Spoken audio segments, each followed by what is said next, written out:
अस्सलाम वालेकुम students and welcome back to our YouTube channel. You are watching M Ahmad Nazir channel. जी बेटा जी, आज हमारा 9th क्लास की बायोलॉजी का हमने चैप्टर स्टार्ट करना है। चैप्टर नंबर 4 है और चैप्टर नंबर 4 उसका नेम है सेल्स एंड टिश्यूज़। लेकिन इस चैप्टर में हमने टिश्यूज़ से रिलेटेड कुछ भी नहीं पढ़ना है क्योंकि वो आपके स्मार्ट सिलेबस में इंक्लूड नहीं है। तो हमारा जो मेन फोकस है वो होगा सेल के बारे में। ठीक है, तो हमारा जो फर्स्ट टॉपिक है आज का हमारा क्या है, लेक्चर नंबर 1 है बेटा। ठीक है, लेक्चर नंबर 1 है आज का बेटा जी। हमारा जो टॉपिक है वो है cellular structures and function. Cell के जो स्ट्रक्चर्स हैं जिन्हें हम सब सेलुलर स्ट्रक्चर्स भी कह सकते हैं, सब सेलुलर स्ट्रक्चर्स। ठीक है, तो सब सेलुलर स्ट्रक्चर्स हमने देखने हैं और साथ ही हमने उनके फंक्शंस को देखना है। तो सेल के स्ट्रक्चर्स की बात करें, बेसिकली इसके अंदर हमने ऑर्गेनेलिस ही देखनी होती है क्योंकि सेल के अंदर जो है वो क्या है, जो स्ट्रक्चर्स होते हैं उन्हें ऑर्गेनेलिस कहा जाता है। लेकिन ऑर्गेनेलिस के अलावा बहुत सारे ऐसे स्ट्रक्चर्स हैं, बहुत सारे नहीं, 4 ऐसे स्ट्रक्चर्स हैं जो कि एग्जैक्टली सेल का ऑर्गेनेली नहीं है, लेकिन उनके बगैर सेल का स्ट्रक्चर जो है वो एग्जिस्ट नहीं कर सकता। जैसे कि सबसे पहले आएगा सेल वॉल है। ठीक है, सेल वॉल नहीं होगी तो सेल के बाहर की मेम्ब्रेन जो है वो सेल की शेप को मेंटेन नहीं कर सकते। ठीक है, टर्जिडिटी प्रोवाइड करती है, शेप प्रोवाइड करती है। नेक्स्ट है सेल मेम्ब्रेन। अब सेल मेम्ब्रेन भी सेल के अंदर सेलुलर स्ट्रक्चर्स में, यानी कि सब सेलुलर स्ट्रक्चर्स में ऑर्गेनेलिक के तौर पर नहीं है, लेकिन ये भी ज़रूरी है। उसके अलावा है साइटोस्केलेटन है। ठीक है, और क्या है जी, ये जो 3 हैं बेसिकली ये सेल की ऑर्गेनेलिस नहीं है, लेकिन इनके बगैर सेल का जो स्ट्रक्चर है, सेल की जो शेप है वो एग्जिस्ट नहीं कर सकती। ठीक है, तो पहले हम आज पढ़ेंगे सेल वॉल को और सेल मेम्ब्रेन को देखते हैं। ये दोनों कंप्लीट हो जाते हैं आज के लेक्चर में। और साइटोस्केलेटन जो है वो आपकी स्मार्ट सिलेबस में इंक्लूड नहीं है। जहाँ पर आप देखिएगा, आप सबके पास होगा ही 2021 के स्मार्ट सिलेबस में, तो उसमें साइटोस्केलेटन का टॉपिक नहीं लिखा हुआ। ठीक है, तो हम इसे नहीं पढ़ेंगे। आज स्टार्ट करते हैं जी हम सेल वॉल। जी बेटा, सेल वॉल के बारे में क्या है, सबसे पहले कि सेल वॉल कैसा स्ट्रक्चर है। ये नॉन लिविंग कंटेंट है, यानी कि नॉन लिविंग कहा जाता है सेल वॉल को। सेल वॉल प्रेजेंट कहाँ होती है, लिविंग ऑर्गेनिजम्स की सेल के अंदर पाया जाता है। लेकिन जो लिविंग ऑर्गेनिजम्स हैं ये 2 तरह के मेजर जिनके बारे में हम जानते हैं, प्लांट्स और एनिमल्स। तो जो प्लांट्स हैं, प्लांट्स की जो सेल है, प्लांट्स के सेल के बाहर जो है सेल वॉल की मेम्ब्रेन पाई जाती है, लेकिन एनिमल्स की बॉडी के बाहर नहीं पाए जाते। एनिमल्स के सेल्स के बाहर जो मेम्ब्रेन है वो सिर्फ सेल मेम्ब्रेन होती है, सेल वॉल नहीं होती है। तो सेल वॉल की डेफिनेशन आप कह सकते हैं, it is the outer most layer of the plant cell. और कैसे होती है, ये होती है नॉन लिविंग कंटेंट है। ठीक है, नॉन लिविंग है। उसके बाद के सेल वॉल के फंक्शन क्या है, जाहिर सी बात है कि ये आउटर बाउंड्री है, तो क्या करेगी, सबसे पहली बात तो ये शेप प्रोवाइड करेगी, फिर प्रोटेक्शन करेगी। ठीक है, फिर स्ट्रेंथ प्रोवाइड करेगी और सपोर्ट करेगी इनर स्ट्रक्चर्स को। और सेल वॉल का ये काम है, ये टर्जिडिटी भी प्रोड्यूस करती है किसके अंदर, प्लांट सेल के अंदर। ठीक है, ये जब प्लांट सेल के अंदर, यहाँ पर देखिएगा, प्लांट सेल के अंदर जब बहुत ज़्यादा वाटर हो जाता है, वो वाटर बाहर नहीं मतलब जा पाता, जब सेल के अंदर स्टोर हो जाता है, प्लांट के सेल के अंदर बाहर की तरफ प्रेशर लगाता है।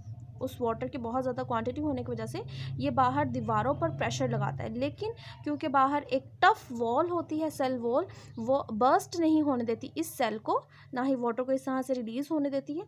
तो सेल जो है वो बहुत ही ज़्यादा टर्जिड हो जाता है।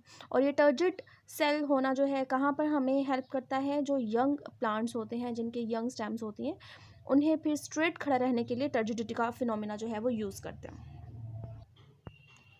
जी बेटा जी, सेल के हमने फंक्शन को देख लिया।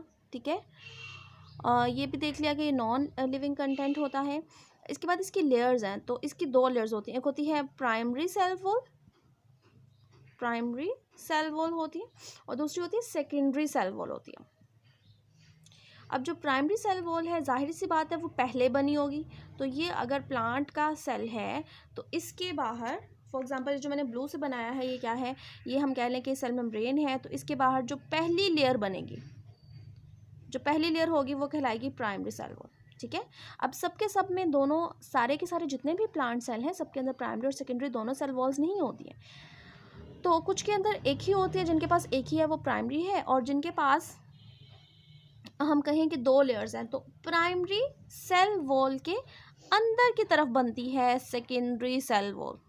सेकेंडरी सेल वॉल कहाँ बनती है? Inner to the primary cell wall. ये दोनों किस कंपोनेंट से मिलकर बने होते हैं? तो जो प्राइमरी सेल वॉल है इसका जो मेजर कंपोनेंट होता है वो होता है सेलुलोज। ठीक है, और जो सेकेंडरी सेल वॉल है इसका मेजर कंपोनेंट होता है पैक्टिन। तो पैक्टिन और लिग्निन जो है ये ज़्यादा है, आपकी बुक में शायद सिर्फ लिग्निन लिखा हुआ है, तो लिग्निन और पैक्टिन ये दोनों जो है ये ज़्यादा टफ केमिकल्स होते हैं। इस वजह से जो है सेकेंडरी सेल वॉल जिन प्लांट्स के सेल के अंदर होती है वो ज़्यादा क्या कह सकते हैं हम कि ज़्यादा स्ट्रेंथेबल होते हैं। ठीक है, ज़्यादा रिजिड होते हैं उनके सेल वॉल।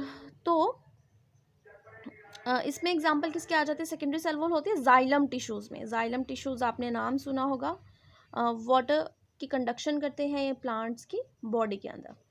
तो आपको प्राइमरी और सेकेंडरी सेल वॉल के बारे में ये पता होना चाहिए कि प्राइमरी सेल वॉल पहले होती है, सेकेंडरी सेल वॉल बाद में बनती है, और सेकेंडरी सेल वॉल कब बनती जब भी है तो ये प्राइमरी के अंदर की तरफ बनती है। इसके बाद प्लाज्मोडेस्मेटा, नेक्स्ट जो पॉइंट है वो है प्लाज्मोडेस्मेटा। अब प्लाज्मोडेस्मेटा क्या होता है? प्लाज्मोडेस्मेटा बेटा ये शॉर्ट में आ जाता है, इंपॉर्टेंट है ये एमसीक्यू के हवाले से भी, कि जो ये प्लांट सेल्स हैं ये आपस में इस तरह से अरेंज होते हैं। तो एडजेसेंट प्लांट सेल के दरमियान में जो है एक होल होता है, जो होल क्या करता है? साइटोप्लाज्मिक कनेक्शन के तौर पर हेल्प करता है। समझ आ रही है आपको? ठीक है, साइटोप्लाज्मिक कनेक्शन क्रिएट करता है ये होल एडजेसेंट सेल्स के दरमियान में। इस होल को हम नाम देते हैं प्लाज्मोडेस्मेटा का। ये एमसीक्यू के हवाले से भी इम्पॉर्टेंट है। उसके बाद बेटा जी है, आपने याद रखना है कि 3 तरह के मेजर ऑर्गेनिजम्स हैं जिनकी बॉडी के अंदर जो है सेल वॉल पाई जाती है। सबसे पहले है हम बात कर लें चले प्लांट्स की, प्लांट्स के बाद हम बात कर लें फंजाई की, और उसके बाद प्रोकैरियोट्स। तो आपको पता होना चाहिए कि इन ऑर्गेनिजम्स की जो बॉडी है, इनके जो सेल्स हैं वो सेल वॉल किन कंपाउंड से मिलकर बनती है। तो प्लांट्स के बारे में जो मेजर कंपोनेंट होता है वो सेलुलोज होता है। फंजाई की जो सेल वॉल है वो काइटिन की मिलकर बनी होती है, और जो प्रोकैरियोट्स हैं इनकी सेल वॉल मिलकर बनी होती है पेप्टाइडोग्लाइकेंस की। पेप्टाइडो का वर्ड पेप्टाइड बॉन्ड्स के लिए यूज़ होता है, जो कि किन के अंदर होते हैं? ये होते हैं अमाइनो एसिड्स के अंदर। प्रोटीन्स बनाते हुए ये अमाइनो एसिड्स के लिए पेप्टाइड बॉन्ड का वर्ड यूज़ होता है। ग्लाइकेंस का वर्ड यूज़ होता है शुगर्स के लिए, और ये जो शुगर्स हैं ये कार्बोहाइड्रेट से बिलोंग करते हैं। यानी कि प्रोटीन्स और शुगर्स या कार्बोहाइड्रेट से मिलकर जो है प्रोकैरियोट्स की सेल वॉल बनी होती है, और इसे हम क्या नाम देते हैं? पेप्टाइडो ग्लाइकेंस का देते हैं। ठीक है जी बेटा जी, नेक्स्ट जो है हमारा टॉपिक, नेक्स्ट जो हेडिंग है हमारी वो है सेल मेम्ब्रेन। तो सेल मेम्ब्रेन क्या है? जितने भी प्रोकैरियोट्स हैं या यूकैरियोट्स हैं सारे के सारे ऑर्गेनिज्म के सेल के बाहर सेल मेम्ब्रेन पाई जाती है। अब जो प्लांट सेल्स होंगे, प्लांट सेल है तो प्लांट सेल में पहली लेयर जो है वो क्या होगी? सेल मेम्ब्रेन की। उसके बाहर फिर होगा सेल वॉल, यानी कि आउटर मोस्ट मेम्ब्रेन जो है वो होती है सेल वॉल की, उसके अंदर वाली होती है सेल मेम्ब्रेन प्लांट सेल में। जबकि एनिमल सेल जो है तो एनिमल सेल की आउटर मोस्ट जो मेम्ब्रेन है वही सेल मेम्ब्रेन होती है। ठीक है, ये आपने याद रखना है सेल मेम्ब्रेन की डेफिनेशन करते हुए कि cell membrane is the outer most layer in the animal cell while it is inner to the cell wall in plant cell. ये आपने बता देना है। बाकी इसके फंक्शंस भी वही हैं कि ये शेप प्रोवाइड करती है, प्रोटेक्शन करती है इनर एनवायरनमेंट से। ठीक है, और क्या काम है इसके? स्ट्रेंथ जो है, वैसे तो सेल वॉल के बारे में कहा जाता है ये ज़्यादा स्ट्रेंथ प्रोवाइड करते हैं। उसके अलावा डिफरेंट मटेरियल्स को अपने अंदर से गुजरने देते हैं, यानी कि क्रॉसिंग ऑफ मटेरियल्स हम कह लें, क्रॉसिंग ऑफ मटेरियल्स, और भी बहुत सारे काम जो है वो सेल मेम्ब्रेन करती है। ठीक है, तो इस बेस पर कि ये मटेरियल्स को अपने अंदर से गुजरने देती है, और ये बात भी याद रखिएगा कि सारे के सारे मटेरियल्स को गुजरने नहीं देती, कुछ को गुजरने देती है जिनकी सेल को ज़रूरत होती है। तो इस बेस पर सेल मेम्ब्रेन का नाम है सिलेक्टिवली परमिएबल मेम्ब्रेन, ठीक है, partially permeable membrane.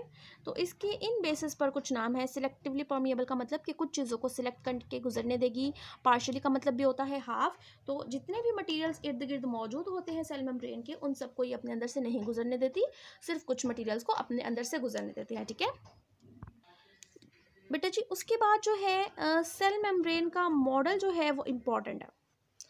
Cell membrane का मॉडल क्या है, इसके स्ट्रक्चर के पॉइंट ऑफ व्यू से कि इसका स्ट्रक्चर कैसा है, ठीक है। तो उसके लिए एक मॉडल पेश किया गया था, क्या कहते हैं उसे, फ्लूइड मोज़ेक मॉडल।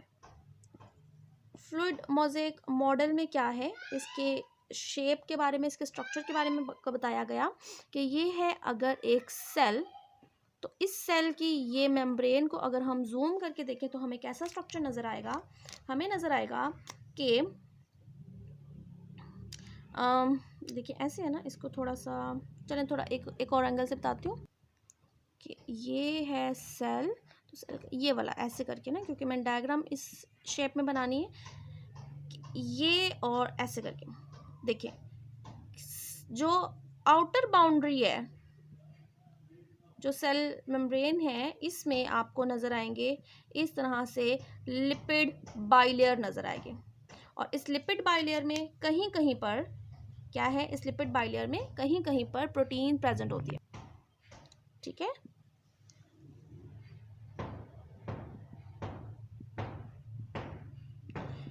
ये जो मैं स्ट्रक्चर बना रही हूँ ये वाला, इनके ये इस तरह से, ये एक लिपिड का स्ट्रक्चर है और ये दो, एक लिपिड ऊपर एक नीचे, तो इसे हम कहते हैं लिपिड बाइलेयर। तो पहले क्या है, सबसे पहले है लिपिड बाइलेयर प्रेजेंट होती है सेल मेम्ब्रेन के अंदर। उसके अलावा क्या है, इसके पास प्रोटीन प्रेजेंट होती है, ठीक है। उसके अलावा कार्बोहाइड्रेट्स प्रेजेंट होते हैं, और ये कार्बोहाइड्रेट्स कहाँ प्रेजेंट होते हैं, अगर ये प्रेजेंट है लिपिड की सरफेस के ऊपर तो इन्हें नाम देते हैं ग्लाइकोलिपिड का, और अगर ये प्रेजेंट है प्रोटीन की सरफेस के ऊपर तो इन्हें नाम देते हैं ग्लाइकोप्रोटीन का। इसके अलावा सेल मेम्ब्रेन के अंदर कुछ कोलेस्ट्रॉल के मॉलिक्यूल भी प्रेजेंट होते हैं, जो कि मतलब इसके अंदर प्रेजेंट है, यहाँ पर आपको समझ आ रही है। तो सेल मेम्ब्रेन का जो मॉडल है वो क्या है, उसका नाम है फ्लूइड मोज़ेक मॉडल। उसके मुताबिक वो कहते हैं कि ये 4 मेजर चीज़ों से मिलकर बना है, लिपिड से, प्रोटीन से, कार्बोहाइड्रेट से और कोलेस्ट्रॉल से। लिपिड बाइलेयर की फॉर्म में प्रेजेंट होता है, प्रोटीन जो है वो कहीं कहीं पर, जैसे कि अगर यहाँ पर है तो दूसरा प्रोटीन यहाँ पर हो सकता है, तो प्रोटीन के मॉलिक्यूल्स प्रेजेंट है। फिर कार्बोहाइड्रेट अगर लिपिड के ऊपर अटैच है तो वो ग्लाइकोलिपिड, अगर प्रोटीन के ऊपर अटैच है तो ग्लाइकोप्रोटीन, और ये कोलेस्ट्रॉल का स्ट्रक्चर।